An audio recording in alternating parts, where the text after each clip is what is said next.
कहानी की शुरुआत में हम 1989 का समय देखते हैं, जहाँ पर सैम नाम का एक लड़का अपने डैड से बातें कर रहा था। उसके डैड का नाम केविन था, जो इनकॉम नाम की एक गेमिंग कंपनी के सीईओ थे। केविन सैम को बताते हैं कि उन्होंने एक ऐसा वर्चुअल गेम बनाया है जो कि काफी ज्यादा खूबसूरत है, और उन्होंने गेम के अंदर जाकर रेजर बीम से भी तेज चलने वाली सुपर बाइक और एडवांस स्पेसशिप को चलाया है। लेकिन गेम के अंदर की दुनिया जितनी खूबसूरत है, उतनी ही ज्यादा खतरनाक भी है, जिसके अंदर वो ज्यादा देर तक रह नहीं सकते। केविन सैम को ये भी बताते हैं कि गेम के अंदर ट्रॉन नाम का एक ऐसा एआई कैरेक्टर मौजूद है, जो कि इंसानों की तरफ से गेम खेलता है और एनिमी से फाइट करता है। और साथ ही उन्होंने गेम के अंदर अपने जैसे दिखने वाले एक हमशक्ल कैरेक्टर क्लू को भी बनाया है, जिसके अंदर इंसानों की तरह सोचने समझने की पावर है। केविन की बातें सुनकर सैम गेम खेलने के लिए काफी ज्यादा एक्साइटेड था, इसीलिए वो जाते समय केविन को विश्वास दिलाते हैं कि वो अगले दिन सैम को गेम खेलने के लिए जरूर ले जाएंगे। लेकिन अगली सुबह न्यूज में दिखाया जाता है कि केविन अचानक से कहीं गायब हो गए हैं। धीरे धीरे इस घटना को काफी साल बीत जाते हैं और सैम अब काफी बड़ा हो चुका था। अब क्योंकि सैम के डैड इनकॉम कंपनी के सीईओ थे, इसलिए उनके गायब होने के बाद सैम के पास कंपनी के सबसे ज्यादा प्राइस शेयर थे, जिससे वो कंपनी का कंट्रोल अपने हाथों में ले सकता था। लेकिन उसे कंपनी को ज्वाइन करने का कोई इंटरेस्ट नहीं था, इसलिए वो एक रात चुपके से कंपनी के सर्वर रूम में घुसकर कंपनी के सर्वर को इंटरनेट पर ऑनलाइन कर देता है, जिसकी वजह से अब कोई भी कंपनी के गेम्स को बड़े ही आसानी से खेल सकता था।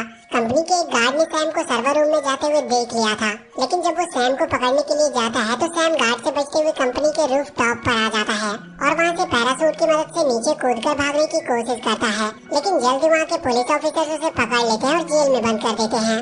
सैम के डैड के एक पुराने दोस्त और इनकॉम कंपनी के शेयर होल्डर ब्रेडली उसे छुड़ाकर जेल से ले जाते हैं और उसे अपने डैड की जगह वापस से कंपनी को ज्वाइन करने को बोलते हैं। सैम कंपनी ज्वाइन करने से साफ साफ मना कर देता है, क्योंकि उसे इसमें बिल्कुल भी इंटरेस्ट नहीं था। ब्रेडली सैम को बताते हैं कि उन्हें उसके डैड का एक मैसेज मिला है, लेकिन सैम को उसकी बातों पर बिल्कुल भी विश्वास नहीं होता, क्योंकि उसे लगता था कि उसके डैड मर चुके हैं। ब्रेडली सैम को उस जगह की चाबी देते हैं जहाँ से केविन का उन्हें मैसेज मिला था। सैम ब्रेडली से वो चाबी लेकर उस जगह पर पहुँच जाता है। ये एक ऐसी जगह थी जहाँ पर इनकॉम कंपनी के पुराने गेम्स रखे हुए थे, जो कि अब पूरी तरह से बंद हो चुके थे। बिल्डिंग के अंदर जाने पर सैम को ट्रोन नाम की एक गेमिंग मशीन दिखाई देती है, जिसे स्टार्ट करने के लिए जब सैम मशीन के अंदर कॉइन डालता है तो कॉइन नीचे गिर जाती है। सैम कॉइन को उठाने के लिए जब नीचे झुकता है तो वो देखता है कि जमीन पर एक खास प्रकार के निशान बने हुए थे, जिससे वो समझ जाता है कि गेमिंग मशीन को बार बार एक तरफ घुमाया गया है। सैम जब गेमिंग मशीन को घुमाता है तो उसे एक सीक्रेट लैब मिलता है, जिसके अंदर सालों पहले सैम के डैड केविन काम किया करते थे, और उसी जगह से उन्होंने कई वर्चुअल गेम को भी बनाया था। लैब के अंदर सैम के डैड का कंप्यूटर सिस्टम भी मौजूद था, जो आज भी काम कर रहा था। सैम अपने डैड के कंप्यूटर सिस्टम को ऑन करता है और डिस्प्ले पर शो होने वाले कोडिंग प्रोग्राम में कुछ कोड्स लिखता है, जिसके बाद अचानक से वहाँ पर तेज रोशनी होती है और अगले ही पल सैम टेलीपोर्ट होकर वर्चुअल गेम की दुनिया में पहुँच जाता है। अचानक से गेमिंग वर्ल्ड में आकर सैम पूरी तरह से हैरान था। गेमिंग वर्ल्ड में कुछ गेमिंग कैरेक्टर सैम को गिरफ्तार कर लेते हैं और फिर इसके बाद वो उसे गेमिंग वर्ल्ड की ड्रेस पहनाते हैं और साथ ही उसके पीठ पर एक एडवांस डिस्क लगाते हैं, जिसके अंदर सैम की मेमोरी स्टोर होने वाली थी, और इसके बाद उसे गेम खेलने के लिए मैदान में उतार दिया जाता है। सैम गेम के दौरान काफी अच्छा परफॉर्म करता है और अपने एनिमी को एक एक करके डिफीट कर देता है। अब उससे फाइट करने के लिए एक पावरफुल गेमिंग कैरेक्टर आता है, जो सैम को बहुत ही बुरी तरह से मारता है और गेम में उसे हरा देता है। लेकिन इससे पहले कि वो सैम को जान से मारता, सैम की बॉडी से निकलने वाले ब्लड से उसे पता चलता है कि सैम उसकी तरह कोई गेमिंग कैरेक्टर नहीं बल्कि एक इंसान है, और वो ये बात अपने बॉस क्लू को बताता है। क्लू सैम की सच्चाई जानकर उसे अपने पास बुलाता है। क्लू को देखकर सैम बहुत खुश होता है, क्योंकि क्लू कोई और नहीं बल्कि सैम के डैड केविन थे। लेकिन कुछ समय बाद सैम को पता चलता है कि जिसे वो अपना डैड समझ रहा है वो उसके डैड नहीं बल्कि एक गेमिंग कैरेक्टर है। दरअसल बचपन में सैम के डैड ने उस गेमिंग वर्ल्ड में अपनी तरह दिखने वाला जिस गेमिंग कैरेक्टर क्लू के बारे में बताया था, ये वही था। क्लू गेम का सबसे पावरफुल कैरेक्टर था और किसी इंसान की तरह सोच समझ सकता था, जिसकी वजह से वो पूरे गेम पर राज करता था।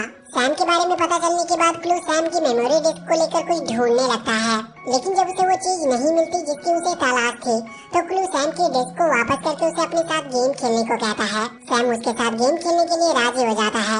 अब सैम की एक टीम बनाई जाती है, जिसके बाद सैम अपनी टीम के साथ रेजर बाइक पर बैठकर क्लू और उसकी टीम से फाइट करने लगता है। रेजर बाइक से निकलने वाली रेजर बीम काफी ज्यादा पावरफुल थी, जिनसे टकराने वाले प्लेयर मारे जाते थे, और इस प्रकार एक एक करके सारे प्लेयर मारे जाते हैं और लास्ट में सिर्फ सैम और क्लू ही बचते हैं। क्लू सैम से काफी ज्यादा पावरफुल था, इसलिए वो सैम की बाइक को भी डिस्ट्रॉय कर देता है। लेकिन इससे पहले कि वो सैम को जान से मारता, वहाँ पर एक लड़की रेजर बाइक से आ जाती है, जो सैम को बचाकर अपने साथ ले जाती है। उस लड़की का नाम क्यूरा था, जो एक गेमिंग कैरेक्टर थी। क्योरा सैम को बचाकर अपने साथ एक ऐसी जगह पर ले आती है जहाँ पर सैम के असली पिता केविन रहा करते थे। सैम और केविन इतने दिनों के बाद एक दूसरे से मिलकर बहुत खुश थे। केविन सैम से पूछते हैं कि आखिर वो यहाँ तक कैसे पहुँचा। इस पर सैम उन्हें बताता है कि उन्होंने अपने फ्रेंड ब्रैडली को जो मैसेज भेजा था उसे डिकोड करने के बाद ही वो गेम के अंदर आया है। सैम की बात सुनकर उसके डैड पूरी तरह से हैरान थे और उसे डिनर पर मिलने को कहते हैं। डिनर करते समय सैम अपने डैड से पूछता है कि आखिर वो इस वर्चुअल गेमिंग वर्ल्ड से बाहर क्यों नहीं आए। तो केविन सैम को बताते हैं कि जब उन्होंने उस गेम को बनाया था तो अचानक से आश्चर्यजनक रूप से गेम के अंदर कुछ एआई कैरेक्टर अपने आप ही बन गए जिन्हें आइसोस के नाम से जाना जाता है। आइसोस काफी ज्यादा इंटेलिजेंट और एडवांस कैरेक्टर्स थे जो गेमिंग वर्ल्ड में इंसानों के साथ मिलकर दुश्मनों से लड़ते थे। केविन ने आइसोस के साथ मिलकर अपनी दुनिया को और बेहतर बनाने का डिसाइड किया, लेकिन केविन के गेमिंग हमशक्ल क्लू ने केविन के खिलाफ विद्रोह कर दिया क्योंकि वो इंसानों की दुनिया को बेहतर नहीं बनाना चाहता था बल्कि उनके ऊपर राज करना चाहता था। क्लू ने एक एक करके सारे आइसोस को मार दिया और केविन की जान बचाने के लिए क्लोन ने अपनी जान दे दी, जिसका दुख आज भी केविन को था। सैम अपने डैड को बताता है कि वो जिस रास्ते से गेम के अंदर आया है उस रास्ते से होते हुए वो गेम के बाहर भी जा सकते हैं। सैम की बात सुनकर उसके डैड उसे समझाते हैं कि वो जिस रास्ते से गेम के अंदर आया है वो रास्ता सिर्फ 8 घंटे ही खुला रहेगा और क्लू यही तो चाहता है कि केविन गेम से बाहर जाए, जिसके बाद क्लू उनके डेस्क को हासिल करके अपनी सेना के साथ गेम से बाहर असली दुनिया में चला जाएगा और चारों तरफ तबाही मचाना स्टार्ट कर देगा। केविन सैम को ये भी बताते हैं कि उन्होंने ब्रैडली को कोई मैसेज नहीं भेजा था बल्कि मैसेज भेजने वाला क्लू ही था, क्योंकि वो चाहता था कि कोई गेम के अंदर आए और रास्ता खुल जाए। केविन ने कई बार क्लू से फाइट करके उसे मारने की कोशिश की, लेकिन हर बार वो क्लू से हार गए। इसीलिए वो सैम को समझाते हैं कि बेहतर यही होगा कि हम इस गेम को ना खेलें और वहाँ से चले जाते हैं। केविन के वहाँ से जाने के बाद क्योरा सैम के पास आती है और उसे बताती है कि अगर उसने किसी तरह क्लू को मार भी दिया तो उसके डैड भी मारे जाएंगे। क्योरा की बात सुनकर सैम उससे बोलता है कि मैं किसी भी तरह से अपने डैड को बचा कर रहूंगा और वो वहाँ से चला जाता है। अब सैम जब अकेले कमरे में होता है तो उसके पास क्योरा आती है जो सैम को ज्यूस नाम के एक गेमिंग कैरेक्टर का पता देते हुए उसे वहाँ जाने को कहती है और उसे समझाती है कि अब ज्यूस ही उसकी मदद कर सकता है, क्योंकि कभी वो गेम में अपने आप बनने वाले एआई कैरेक्टर आइसोस के साथ मिलकर फाइट किया करता था। सैम अपनी सुपर बाइक से अकेले ही ज्यूस से मिलने के लिए निकल पड़ता है।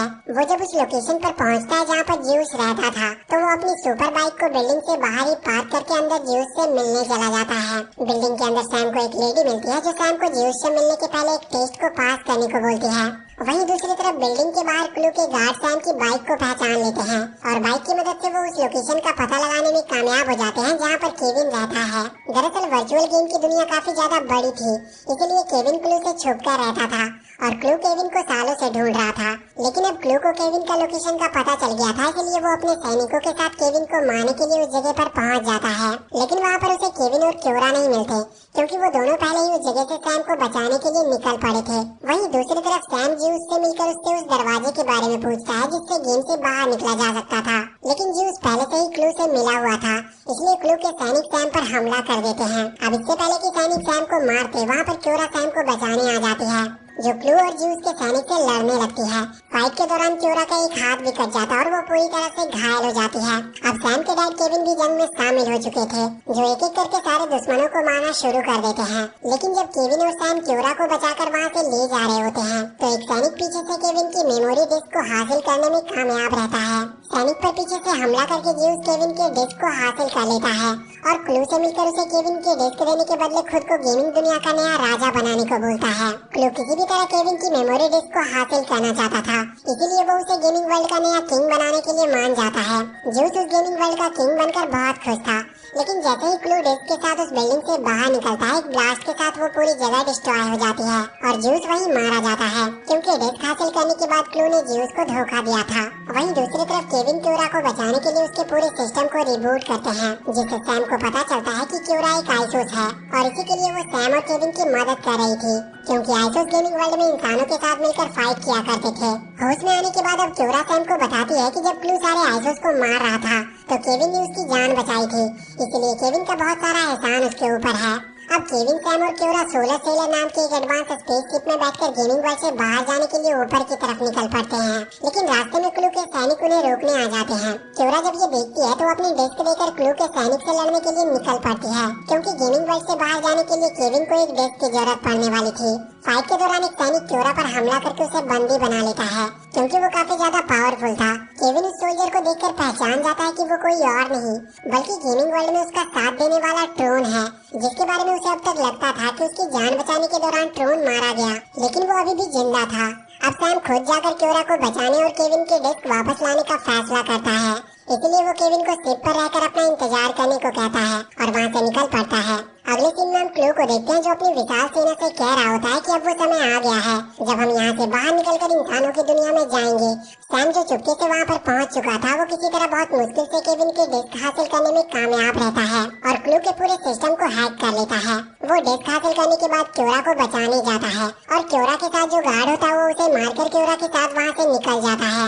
अब तक क्लू को भी सैम के वहाँ पर होने का पता चल गया था, इसलिए वो अपनी विशाल सेना के साथ सैम पर हमला कर देता है। सैम अपनी पावरफुल फ्लाइंग शिप से बड़े ही बहादुरी से क्लू के सैनिकों से लड़ रहा था और एक एक करके सारे सिपाहियों को मार गिराता है। अब सिर्फ क्लू और ट्रोन ही जिंदा बचे थे। ट्रोन लगातार केविन की शिप का पीछा कर रहा था ताकि वो उन सबको खत्म कर सके। केविन जब ट्रोन को देखता है तो वो उसे पहचान लेता है और उसे समझाता है कि किस प्रकार उसने उसे इंसानों के साथ मिलकर फाइट करने के लिए बनाया था और कभी वो सच्चाई का साथ देता था, लेकिन अब वो बुराई का साथ दे रहा है। ट्रोन भी जल्दी केविन की बात समझ जाता है और उसे एहसास होता है कि वो क्लू का साथ देकर गलत कर रहा है, इसलिए वो केविन को छोड़कर क्लू पर हमला कर देता है। इसके बाद ट्रोन और क्लू के बीच में एक खतरनाक फाइट होने लगती है, लेकिन ट्रोन क्लू के सामने ज्यादा देर तक टिक नहीं पाता क्योंकि क्लू गेम का सबसे पावरफुल कैरेक्टर था और वो ट्रोन को बड़े ही आसानी से खत्म कर देता है। इधर अब केविन, सैम और क्योरा गेम के बाहर जाने वाले दरवाजे तक आ गए थे, लेकिन उनके पीछे क्लू भी वहाँ पर आ गया था जो केविन से कहता है कि तुमने मुझे धोखा दिया है। उसकी बातें सुनकर केविन उसे बताते हैं कि मैं आइसोस की मदद से इंसानी दुनिया को बेहतर बनाना चाहता था, लेकिन तुम यहाँ से जाकर बाहर दुनिया में राज करना चाहते थे। केविन क्लू को समझाने की कोशिश करते हैं कि वो जो करना चाहता है उसे छोड़ दे और पहले की तरह गेम में रहकर इंसानी प्लेयर के साथ मिलकर गेम खेले, लेकिन क्लू केविन की बातों पर ज्यादा ध्यान नहीं देता और उनके ऊपर हमला कर देता है। क्योरा जब ये देखती है तो मौके का फायदा उठाकर सैम के साथ इंसानी दुनिया में वापस जाने लगती है और उस पुल को भी बीच से काट देती है जिससे उस जगह पर जाया जा सकता था। सैम क्योरा के साथ वापस से इंसानी दुनिया में नहीं जाना चाहता था बल्कि अपने डैड को बचाना चाहता था, लेकिन क्योरा उसे ऐसा नहीं करने देती क्योंकि केविन भी यही चाहते थे कि सैम किसी तरह अपनी दुनिया में वापस जा सके। केविन पर हमला करके क्लू ने केविन की डिस्क हासिल कर ली थी जिससे वो इंसानी दुनिया में जा सकता था, लेकिन जल्दी उसे पता चल जाता है कि वो केविन की डिस्क नहीं बल्कि क्योरा की डिस्क थी।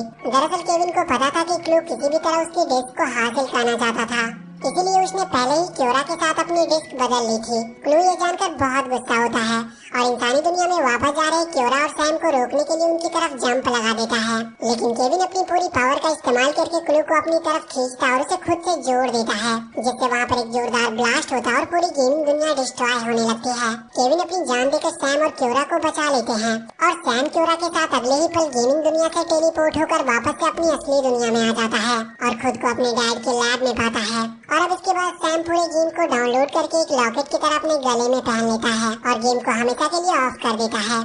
लैब से बाहर आने पर सैम को उसके डैड के फ्रेंड ब्रैडली मिलते हैं जिन्होंने उस जगह के बारे में बताया था।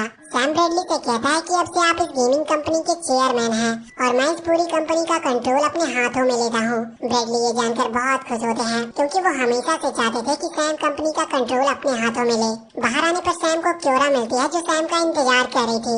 सैम क्योरा के साथ बाइक पर बैठकर वहाँ से निकल जाता है और जब क्योरा रियल लाइफ में पहली बार सूरज को देखती है तो वो बहुत खुश होती है। और इसी के साथ ये मूवी यहीं पर खत्म होती है। तो वीडियो अगर अच्छी लगी हो तो चैनल को सब्सक्राइब करके बेल आइकन जरूर दबा लें।